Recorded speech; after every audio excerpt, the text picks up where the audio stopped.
We are conditioned to believe that our thoughts are private, sovereign territories contained within the fortress of the skull. But history and esoteric philosophy suggest a more porous reality. When individuals gather under a single banner, a strange alchemy occurs. The group begins to exhibit a personality, a will, and the survival instinct that belongs to no single member. In the esoteric tradition, this is not merely social pressure or groupthink. It is the birth of an egregore. From the Greek egregoros, or the wakeful, it describes a non-physical entity that arises from the collective resonance of human consciousness. Today, we explore the boundary where psychology meets the occult, the architecture of the autonomous thought form. The term first appears in the Book of Enoch, referring to the Watchers, angelic beings who descended to Earth, but its modern, more psychological definition was refined in the 1800s by the French occultist Eliphas Lévy. Lévy described the egregore as a spherical atmosphere, or a magnetic body, generated by a group. To the occultist, this wasn't a metaphor. It was a literal accumulation of astral light. If 1,000 people focus on a single symbol, they are essentially programming the subtle fabric of reality. Later, the Hermetic Order of the Golden Dawn and the Theosophical Society expanded this, viewing the egregore as a thought form, a semi-intelligent energy cluster that acts as a psychic intermediary between the mundane and the divine. It is a bridge built of belief, but once the bridge is built, it begins to dictate who can cross it. To the modern skeptic, this may sound like superstition, but look closer though, through the lens of Carl Jung. Jung proposed the collective unconscious, a layer of the psyche shared by all humanity, populated by archetypes. An egregore is essentially a localized version of an archetype. It is an autonomous complex that was migrated from the individual mind into the social space. Jung noted that these complexes have a centripetal force. They pull everything into their orbit.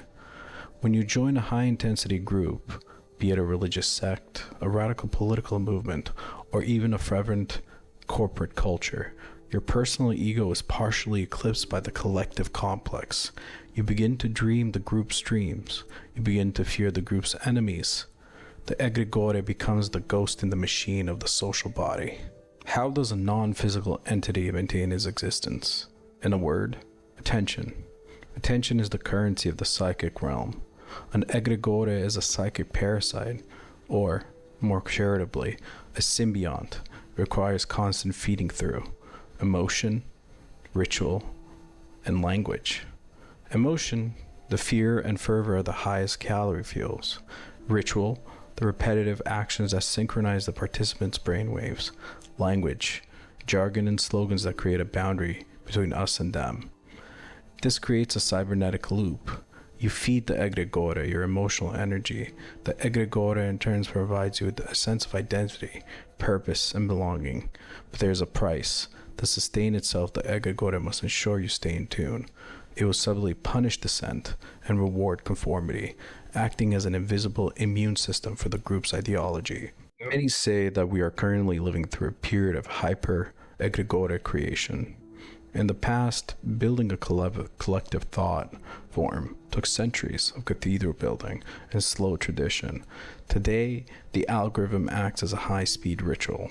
Social media platforms are essentially egregore incubators. They find people with similar emotional triggers and cluster them together, accelerating the formation of digital tribes. These online egregores, whether they are centered around a conspiracy theory, a celebrity, fandom, or a political culture war, they possess a volatility the ancients never witnessed. They can manifest in the physical world with terrifying speed, driving flash mobs, market fluctuations, and political upheavals. We are summoning the Watchers in the Silicon, and we have yet to learn how to banish them. Is the egregore a prison? Not necessarily.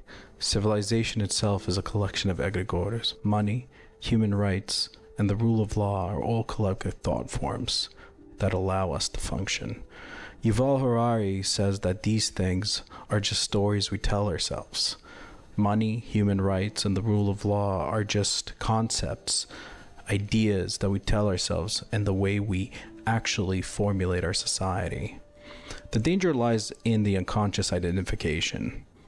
When you do not know you are inside an egregore, you are its tool. When you know the architecture of the invisible, you become a collaborator. The task of the modern intellectual, or quote-unquote the sovereign individual, is to maintain the divine spark of personal awareness, to participate in the collective without being consumed by it. As the French philosopher Pierre Mabille suggested, to name the egregore is to begin to break its spell. Look at the movements you belong to. Look at the vibes you consume. Ask yourself, am I thinking these thoughts, or is something else thinking through me? In the anonymous masterpiece, Meditations on the Terran, Tomberg, a legal scholar turned a Christian hermeticist, provided a sobering critique of egregores. He distinguished between spiritual hierarchies, which come from above and liberate, and egregores, which come from below and enslave. Tomberg described egregores as psychic shells, created by human desire and vanity. He argued that they are essentially vampiric, requiring constant ritual and emotional sacrifice to survive.